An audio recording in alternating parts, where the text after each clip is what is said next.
Hey everybody, it's Norm from Tested here at Maker Faire 2024. I'm so glad I found Megan and Taylor here. You two are known as Fernside Dragons. Yes. And that's, I presume, because in front of your house, among your ferns, you have inflatable dragons. Yes, we do. Among other creatures and characters. Among other creatures, but in front of our house, it's usually dragons. Tell me about the journey and how you got to making these custom fabricated inflatable giant creatures. So, when I got my first house, I started buying decorations, and I got a inflatable dragon for Halloween. And then I got an inflatable dragon for Christmas. And then I said, oh, you know what I really want? I want an inflatable dragon for Easter. I think that would be really fun, but nobody makes those. So I got an extra Christmas one year with the idea that someday I would turn this into an Easter dragon. I didn't know how to get from A to B. But it sat in our, craft room for a couple years. And then the pandemic happened and we all lost our minds and people were putting out Christmas decorations. And I was like, oh, well, we have that old Christmas dragon. Well, maybe we could modify it. And so we modified it into a COVID-19 first responder dragon. Oh, adorable. So it had a mask, It was holding a roll of toilet paper. Yeah. And the little blue present became little blue gloves, and it had a little nurse's hat, and the neighbors loved it. And it was such a great way to connect asynchronously, because you could be safe inside your house, and they could be safe away from you, but you could still hear kids like, oh, Mom, it's a dragon! Of course. And you're not supposed to leave those out straight for weeks at a time. The sun is very bad. And so after a little while, it ripped. And I was really sad. But I said, I've always wanted to make my own. This is the time.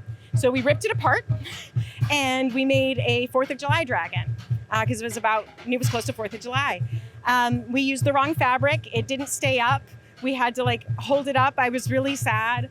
I almost gave up, but Taylor was like, no, we can do this. We can figure this out.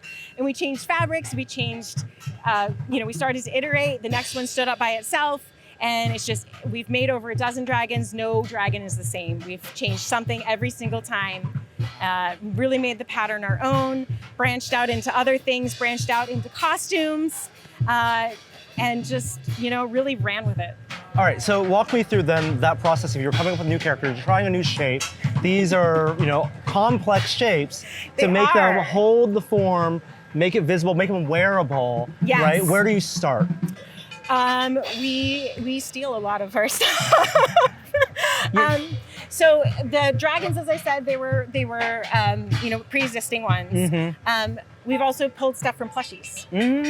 So you're taking small plushies and reverse engineering the pattern? Take it apart, taking it apart, creating a pattern, and then scaling it up 5 to 10 times. And, okay. And then you need to figure out where to put the window and the peepholes. And yes. Things like that. Yeah, there's still so many. It's not just copy paste. Yeah. There's so many engineering problems to solve. But that's a great foundation. Oh, it's a super great place to start. Is your sewing room deconstructed plushies, skin pinned? We've actually only done it twice? I think 3 times. 3 times? Anyway, so we've done that. This whale is a pattern we bought on Etsy. Again, a plushie pattern. And Taylor's in charge of all of the patterning. So he blows them all up. He does everything in Inkscape, gives me the seam allowance that I request. Right. And then also either he helps make big paper patterns because we have a laser. So we just laser the pattern pieces, and then with registration marks, you just tape it all together. Yeah. Or sometimes we're able to get them lasered at one of our suppliers. So tell me about this material. Laserable material, right? It has all the tolerances you need, all durability to be something that you can have permanently outside. So the most important thing about the fabric is it has to be air impermeable. Okay. That's non-negotiable. Yeah. So what we've landed on is mostly silicone impregnated ripstop nylon and polyester. Okay. Sometimes known as sil nylon, sil poly, or one of our suppliers calls it xenon, which is a funny name. And you can get in large enough rolls, you can get all the colors you want. It's always 60 inches, and we buy it by the yard.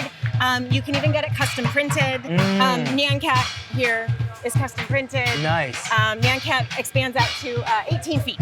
This Yes, here? yes. Oh my goodness.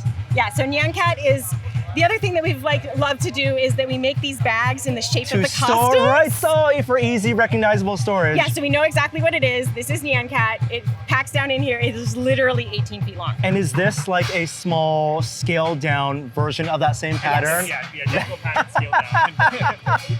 I love the Yes. efficiencies. Yes, I'm so delighted. Same with the whale. We also have ones for the Elmo and Grover. These have Among Us costumes inside of them. That's what we started with. We were like, oh, you can just make an Among Us bag. So yeah. So yes, we do that. We also make costumes for the dragons. The dragons, we usually take to DragonCon in Atlanta. It's our pilgrimage every year. This year we did a Deadpool. Oh, inflatable, large inflatable. Well, you just have to do the costume, skin. Okay, right. You just need to do the skin, You're right. and so you just pop Deadpool right on Dragon, and now it's Dragonpool. Oh my God. Taylor, you have an example of a costume piece here? This Yes. is an example of one of the iterations we made while we were making prints from Katamari. So we started off with some mostly geometric shapes put together and made several iterations. This is one of the earlier ones. We like iterating at a smaller scale because it's faster and less fabric. But once we got it to roughly the shape we wanted, then we start blowing it up and iterating to get the dimensions just right. Well, this was the first one that you used seamstress stowing on Blender. Yeah. So we took the model from the game. Taylor did. There's an add-on to Blender called seamstress sewing that allows you to kind of mark the texture and kind of cut the UVs and everything, and kind of give you kind of a base pattern that in theory you should be able to sew that together and then make the model. And then you just expand all those allowances and yeah, okay. It's a little. It gives you the rough shapes. It's that really you might have to make symmetric if you want them symmetric. Yeah, there's a lot of iteration that you have to do. Which he did all of. But yeah, to get because I was thinking this couldn't be easy to get that perfectly rounded. No, he did the pill shape, right? He did such a good job. He did an amazing job. No, if you see the pictures of our prints, it looks like it walked off the screen. I'm so proud of that work. It looks so good. But yeah, because he basically gave but we talked about where should the seams be. There's one that comes up here because we needed to have a zipper that went up here. In fact, we had to take it all the way up into here because this was just too narrow. Our prototype was so tight. It was the most constricting thing to get in and out of because I had to basically put my entire body in the head and then kind of zip it up and then wriggle back out. And so we just had this, when we did the final one, we just did a seam all the way up here. Yeah. So yeah. And then for something where, the weight of it in the air, the fabric is going to be unevenly distributed, it's just a matter of pushing as much air inside to hold it up? Yes. Or there's structure that you can add to it? We have not done any internal structures. We've thought about it. So I've made a headpiece for her to wear. This is for this. You guys are awesome. And so I've needed to do things to help hold her head up. Or for the dragons, if they're wearing wigs, we did an Eddie. Eddie Munson from Stranger Things. So he had a big curly wig. So I had to hold my hand up to keep the dragon's head up. So they can only take so much weight, but you'd be surprised how much you can kind of just blow up. They'll even this or that big yellow doom slug are just running off this same little fan. Really? Yeah. Oh no, you only just need the one little fan. You don't need anything more than that. Basically because the fabric is so airtight. And so you don't actually, and everyone asks, do you need to seal the seams? No sealing of seams. You don't want to, because I have a small costume I did a Nook phone from Animal Crossing. Okay. Because he was Gullivar and so I was the communicator. And it's so small and it has so few seams, you can feel the air pressure differential in your ears. Yeah. So you don't want it to be that tight. You want it to leak the air because these are cheap fans. They don't modulate. So, we have big dreams of trying to build our own fans and have it more be so it can speed up at the beginning and then slow down at the end. Right. And do all sorts of things, but we haven't gotten there yet. Even as a hobby, you're telling me you started this as a thing less than 4 years ago. This looks so professionally made. Thank Everything you. That looks means so so polished. much to me. I worked so hard. I worked so hard. I'm really proud of how far the dragons have gone. I've like really fine-tuned a lot of the pattern and like my darts and things to try to give it the right shape. Okay, aside from dragons, what are your dream costumes, dream characters that you want, that you are it's so daunting that you don't want to tackle now, but eventually you'll build up to?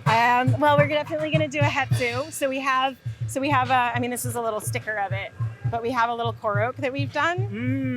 Very great. So of course I want to do a hetsu.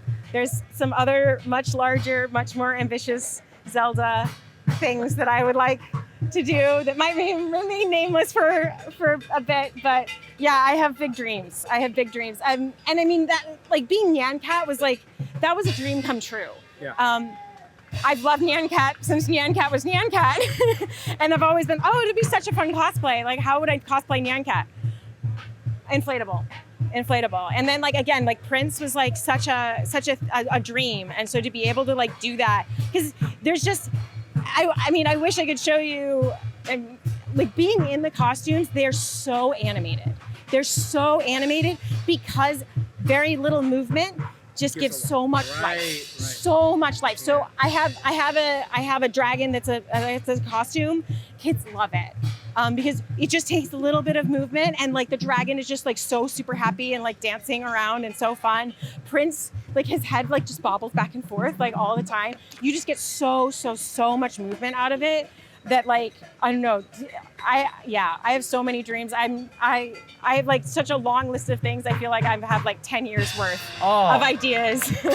And I haven't even scratched the surface. Well, Megan, Taylor, it's so much a pleasure to meet you both. Congratulations on such an incredible display of characters, and sounds like it's just the beginning, so we'll have to check in a couple of years of see more characters and see you guys at DragonCon for sure. Yes, absolutely, every year. We have an Instagram, I mean, follow or not, but we're also trying to build a community around this. So if you message us on Instagram, we'll give you a Discord link.